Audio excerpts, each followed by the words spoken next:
Nakomis, Yeah. you have lived in the house for almost 7 weeks now. What would you give for a day in the outside world? I would give my right arm for a car ride, blindfolded, handcuffed, and thrown in the trunk of any random car.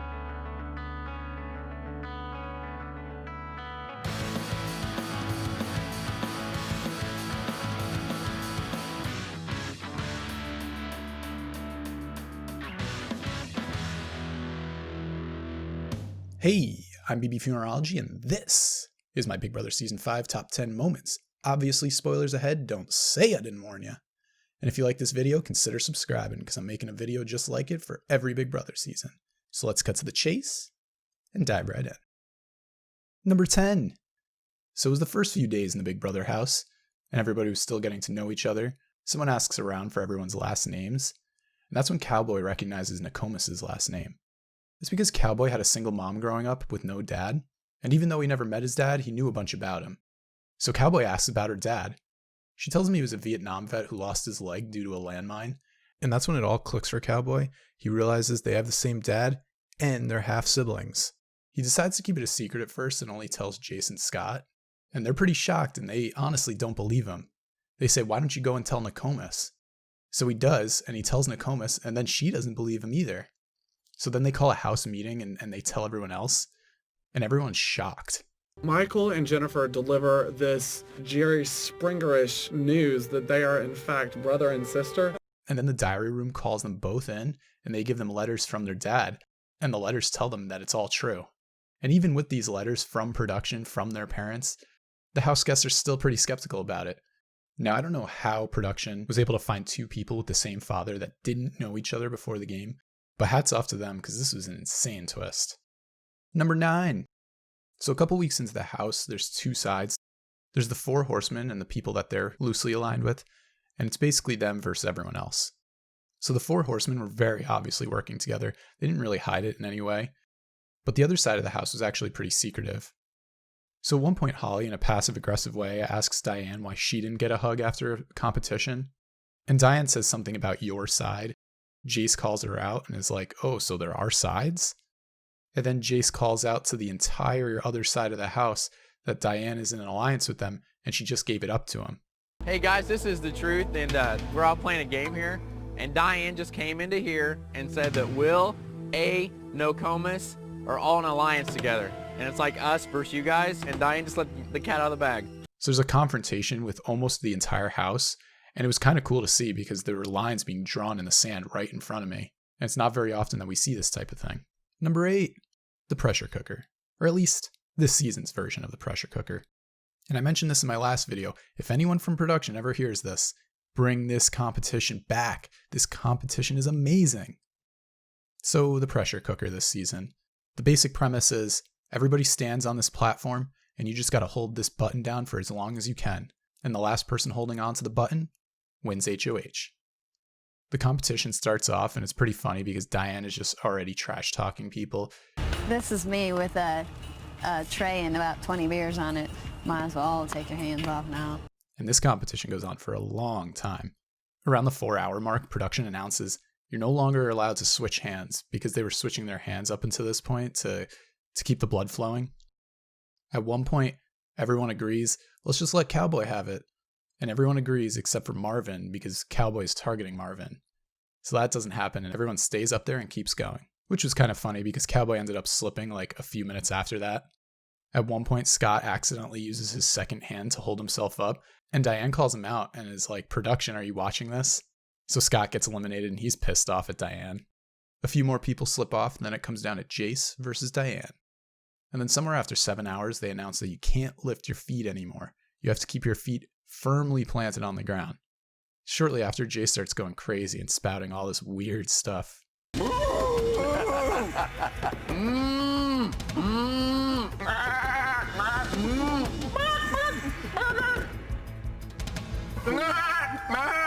And then eventually Jace accidentally moves his foot, and after 9 hours and 32 minutes, Diane wins HOH.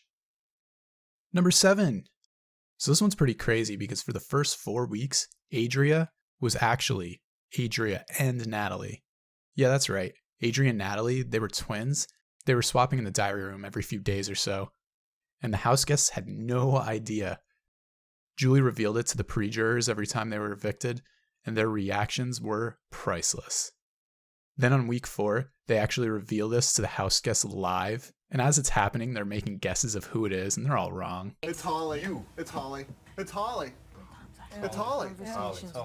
Scott has a twin. But the best is Jace's reaction, because he was directly opposing to the twins, and he knew it was terrible for his game. Number 6, which is very fitting, because this is all about the 6-finger plan. So now that the twins have entered the game, Nakomis realizes that she has 6 people on her side, and so they can enact the 6-finger plan. In Nakomis' 6-finger plan, the head of household places up 2 decoy nominees from her own alliance. The 2 nominees in the head of household each pick the player of their choice to compete for the veto. Whoever wins the veto takes one of the nominees off the block, replacing them with the person that you want to see evicted. It prevents the house guest of your choice from having an opportunity to save themselves. Now this is the first season where everyone doesn't play in the veto, so this strategy is brand new. And the whole house is basically in on it but Jace. They're basically inventing the backdoor right here, even though they don't call it that. So the nomination ceremony happens, and Nakomis pulls Jace's key first, and he's ecstatic, but he does not see this coming.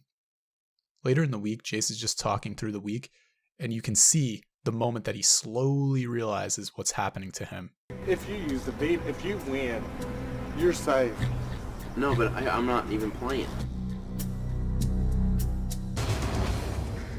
I get it now.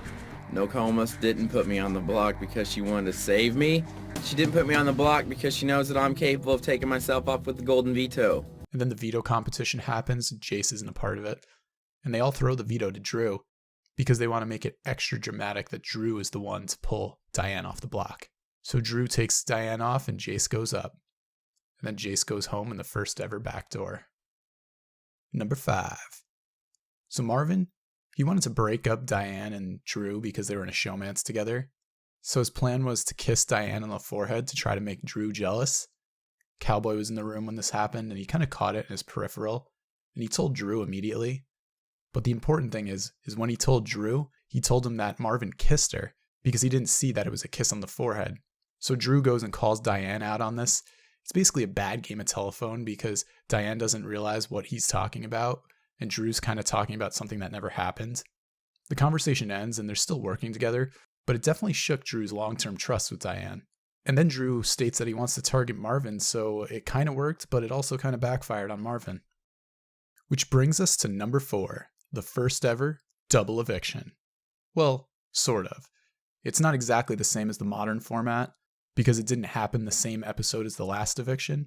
The way it worked is they basically had 48 hours after the live eviction to do another eviction. So it was just a second eviction the episode after the first eviction instead of 3 episodes later like usual. But Drew ends up winning that HOH, and not a lot of time passes before nominations happen, so he doesn't have a lot of time to think his plan through. And Drew nominates Marvin, which was expected, but he also nominates his own showmance, Diane, because for trust reasons, apparently, which, let's be honest, this was a bad move by Drew. Thank God Diane won the veto because she took herself off and saved herself. But Marvin ends up going home, so Marvin's kissing plan pretty much backfired immediately. Number 3. So it's the final 5, and Nakomis wins HOH. And at this point, the alliances are basically Nakomis and Karen versus Diane and Drew. And Cowboy's kind of in the middle, not on either side really. But Diane realizes if Nakomis puts up Cowboy and Drew, she could easily just win the veto, take one of them down, and Karen would have to go up because there's no other option. So she convinces Drew to throw the veto to her, and Drew's pretty much on board immediately. But then they go to Cowboy, and they convince him to be on board with this too. So come to the veto competition, they're in a cage, and you have to use all this random crap to reach your keys to get yourself out of the cage. And pretty much immediately, Drew and Cowboy give Diane their golf putters, and then she ends up winning this competition with ease. And then, like they planned, she takes Drew down, Karen goes up, and then Karen goes home. I think this move is probably the best move of the season, and it really shows off Diane's strategic strengths. Number 2. So, first off, props to Diane for making this happen. It's the final 4, and Drew wins HOH. And then Cowboy wins veto. So Drew and Cowboy, they're both safe. And Cowboy's going to decide who goes home this week. So it's basically Nakomis versus Diane. And Diane, with the Hail Mary, promises Cowboy to go to the final 2 with him.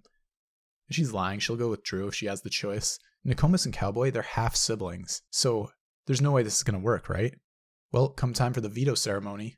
And Nakomis says this to Cowboy. Dad would get really mad and ground you if you do not save me today, so. And then Cowboy actually evicts Nakomis. And you're grounded! Hang on, I'm coming. And let's be real, this is a pretty bad move for Cowboy, because obviously Diane's going to take Drew, right? Number 1. So Drew wins the final 3 HOH, so it's up to him to choose who comes with him to the final 2. And as Drew puts it, he has to choose between his girlfriend and his best friend. Drew decides to evict Diane, his showmance, for strategic purposes, which is probably the right move because I think Diane would have won against Drew because her game was very strong. I think this is the best move Drew made all season because it was a $500,000 mistake he could have made. Boom, and here's a bonus moment you might not have expected. There were so many good moments of this season, so I couldn't keep it to just 10. So let's be real, this winner's vote, it should have been a blowout. Drew was making moves all game. I mean, some not great, but he was making moves the whole game and was controlling his fate, whereas Cowboy was just kind of hanging out there and didn't really have a strategic bone in his body. But it ends up coming down to a 3-3 tie, and this was a really dramatic moment on live TV, and they had a live studio audience for the first time, so they were going nuts. Right now we have 3 votes for Michael, 3 votes for Drew. This last vote cast by Will decide the winner of Big Brother 5. And the winner of Big Brother 5 is Drew. Congratulations. You are the official winner of Big Brother 5, Drew. So that was my top 10 Big Brother 5 moments. Were there any moments I should have included or anything on the live feeds that I missed? Let me know down in the comment section below. And go ahead and subscribe because I'm making a video like this for every Big Brother season. Catch you guys in the next one. Peace.